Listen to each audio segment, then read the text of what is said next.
শোয়ালে ঘুমেতে উঠছি সেই 5:30টার সময়, তাও রেডি হয়ে 8টার মধ্যে বেরোতে পারলাম না, প্রথম টিপটা ধরতে পারলাম না, বাসের দেরি হয়ে গেল। কতগুলো কথা শোনালো আমার আনরোমান্টিক বেড়াটা। আরে বেড়া, সেই 5:30টার সময় ঘুমেতে উঠেছি, সব কিছু গুছাবো তো, আর ছোট্ট একটা সোয়াল আছে, সেই সোয়ালটারে তো গুছাই গাছাই বিরাস করাই সব কিছু করাই ঘুমেতে উঠোতেই তোর 1 ঘন্টা লাগে। তারপরে তারে বিরাস করানো, রেডি করানো কত সময় লাগে।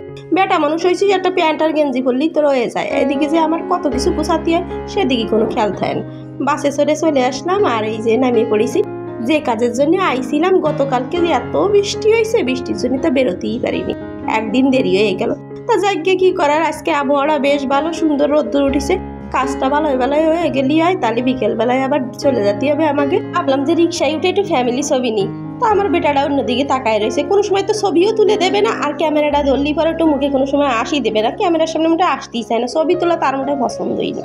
বাপুরে বাপু, এখন একটু শান্তি লাগতেছে, অবশেষে কাজটা হয়ে গেল। এত তাড়াতাড়ি যে কাজ হয়ে যাবে বুঝতে পারিনি, আধা ঘন্টার মধ্যেই কাজ হয়ে গেছে। পরিচিত লোক ছিল তো তাই হয়ে গেছে, যে কোনো জায়গায় পরিচিত লোক থাকলে যে কোনো কাজ তাড়াতাড়ি হয়ে যায়। স্বার্থের দুনিয়া গো, স্বার্থের দুনিয়া, যে কোনো জায়গায় স্বার্থ ছাড়া মানুষ কোনো কাজই করে না। রিক্সা দিয়ে যাওয়ার পথে কোন ফাঁক দিয়ে যেন আমার সোয়ালটাই পার্কটা দেখি ফেলাইছে, তারা ওই পার্কে না আসলে হবে না, যত কাজ থাক যত দেরি হোক এই পার্কের মধ্যে তার একটু ঢুকে দেখাই লাগবে যে কি কি আছে, কি আর করা, সলের জন্য ঢুকে পড়তে হয়েছে। কুটি কাটা সোয়াল ভাইকে কোনো জায়গায় দেখতে পাচ্ছি না, দেখতে পাবো কেমন করে, এই সময়টা সকলে রয়েছে স্কুলের, কিন্তু বুড়ো বুড়ো কুটি সোয়াল ভাইরা কিন্তু স্কুল ড্রেস পরে এর মধ্যে ঢুকে পড়েছে, তারা কিন্তু জোড়ায়ও আছে। ইরাম একটা পার্ক যদি স্কুলের পাশে থাকে গো, তাহলে কি আর পড়ালেখায় মন বসে? মনে হয় যে স্কুল ফাঁকি দিয়ে কোন সময় যাই একটু বসে মনের মানুষের সাথে একটু কথা বলতে পারি, কারণ এই জায়গায় তো কোনো নিষেধ নাই, জোড়াই এই জায়গায় মানুষ আসতে পারতেছে, যার কারণে বেশিরভাগ এই টাইমটাই দেখা যাচ্ছে যে সোয়াল মেয়েরা স্কুলের ড্রেস পরে গল্প করতেছে সুন্দর।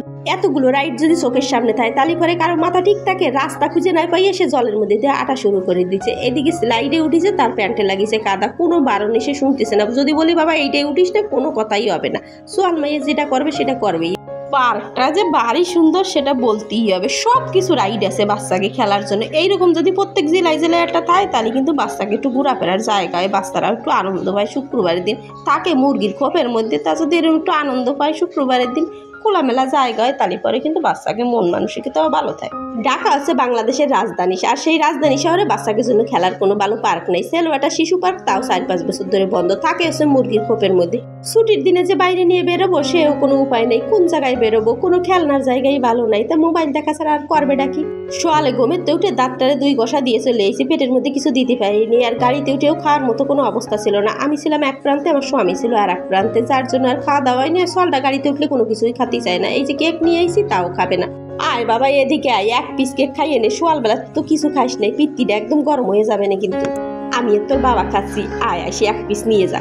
কার কথা কেডা শোনে? বাইরে বেরোলে তার কোনো কিছুই খাতে ইচ্ছে করে না, তার কোনো কিছু মুখে রুচিই আসে না। সোয়ালটারে নিয়ে যে কি জ্বালাই পড়েছি। এখন আবার সে আইসক্রিমের দোকান দেখিছে, তার আইসক্রিম খাওয়া লাগবে, আর এই ম্যাঙ্গো আইসক্রিম, ম্যাঙ্গো জুস তার এইটাই ভীষণ পছন্দ। কি সুন্দর ফুল ফুটিছে, ভালো লাগতেছে দেখতে। শীতের সময় নাকি আরো সুন্দর লাগে দেখতে পার্কটা, সেই সময় নাকি আরো বিভিন্ন ফুলের গাছ লাগায়। আর গতকাল বৃষ্টি হয়েছে তো, তাই জায়গায় জায়গায় জল জমে গেছে। আর বেশি দেরি করবো না, বেরোয় যাই, দেরি করলে মেলা দেরি হয়ে যাবে না। গাড়িতেও তো আবার কতটা সময় লাগবে, বাড়ি পৌঁছে ব্যাগপত্র গুছাই নিয়ে বিকেলে আবার ঢাকার উদ্দেশ্যে রওনা দিতে হবে। এমনিতেই গতকাল ছুটি গেছে, আর ছুটি কামাই দেওয়া যাবে না। ওই যে আমার জন্য রিক্সা ঠিক করে দাঁড়ায় আছে, রিক্সায় করে বাস স্ট্যান্ড পর্যন্ত যাব।